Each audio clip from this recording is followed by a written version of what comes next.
You know, somebody asked me recently about spiritual Satanists, and what that means.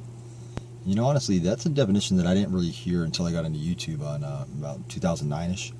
The first time I heard spiritual Satanist, I think, was from Venus Satanist. He's a spiritual Satanist.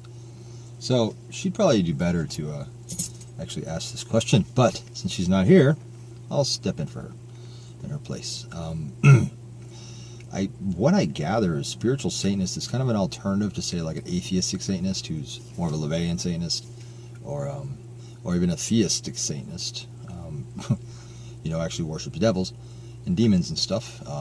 So I guess a spiritual Satanist is somebody who accepts and acknowledges the basic principles and foundations of, say, a LaVeyan Satanist, being he's a creator of Satanism, but is quite open, more of an agnostic, open to the possibility of there being something greater or forces, not necessarily deities, but more so powers or forces that kind of do influence our lives.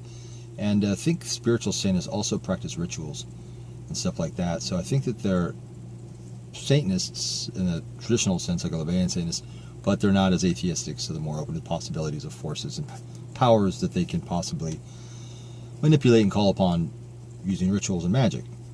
Now, I'm sure there's a lot more to it. I'm sure I skipped out some things. But I guess the spiritual Satanist would be kind of like a dark Buddhist, which in fact that's a lot of what Satanism is actually. But that's for a different video. But yeah, that's my understanding of spiritual Satanism. You know, I didn't even bother to Google it. I'm sure somebody wrote something on it on Wikipedia, and I'm sure there's blogs about it, which, you know, I would recommend you doing if you're really interested in that, because I could be talking out of my ass. But I'm pretty sure, based on the people that I know who consider themselves spiritual Satanists, that I'm probably, you know, at least 80% accurate there. So there's my definition of spiritual Satanism. More like an agnostic Satanist.